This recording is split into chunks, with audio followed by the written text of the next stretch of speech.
Let me say something that might feel uncomfortable. Joy doesn't need to be productive. It doesn't need to make money.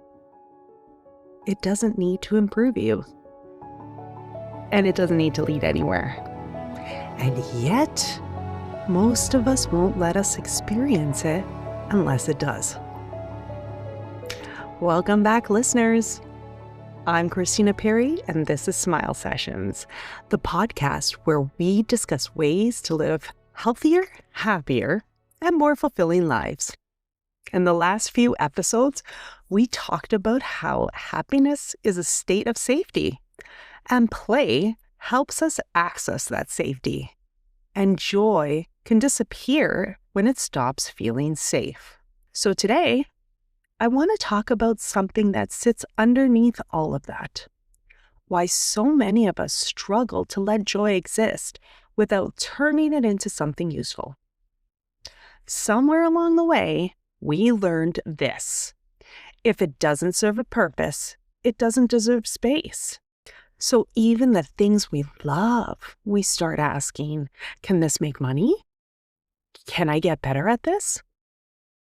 Can I turn this into something? Can I share this? Can I optimize this? And if the answer is no, we slowly stop doing it. Not because we don't enjoy it, but because we've been conditioned to believe that enjoyment alone isn't enough. Joy becomes a tool, a stepping stone, a strategy, a means to an end. We don't go for a walk just to go for a walk. We're tracking it on our Fitbits. We don't just listen to music to feel it. We're multitasking. And we don't create just to express. We're constantly thinking about posting it. And without realizing it, we remove the very thing that made it feel good. Presence. When everything has a purpose, nothing feels like relief. Because your nervous system is always in a state of what's next? What does this lead to? How can I make this better? And even joy becomes another form of pressure. That's why so many people say, I don't enjoy things the way I used to. It's not because joy disappeared. It's because it was given a job. I noticed in my own life, in small ways, even returning to music.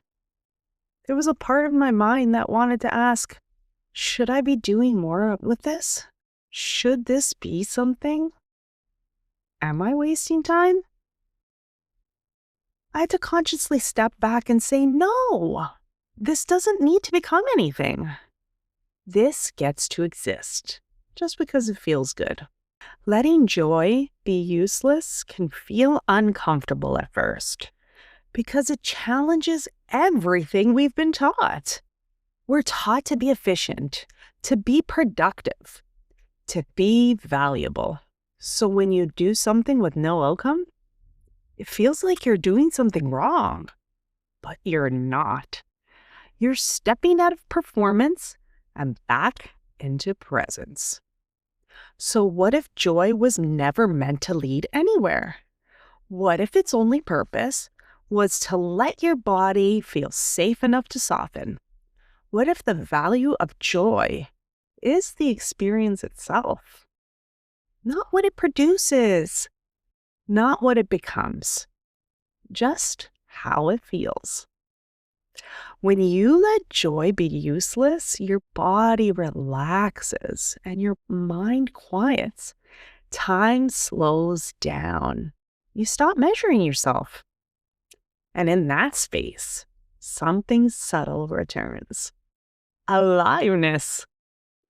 Not because you achieved something, but because you allowed yourself to feel. So here's something to try this week. Do one thing that serves no purpose, no outcome, no improvement, no productivity. Just because you enjoy it. And notice what comes up. Not just ease, but also discomfort. Because both are part of the process. You're not just reclaiming joy.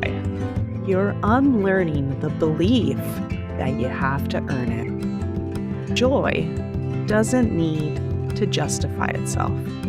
It doesn't need to be useful, and it doesn't need to lead anywhere. And maybe happiness becomes more available the moment we stop asking it to. Until next time, I'm Christina Perry, and this has been another session for your soul.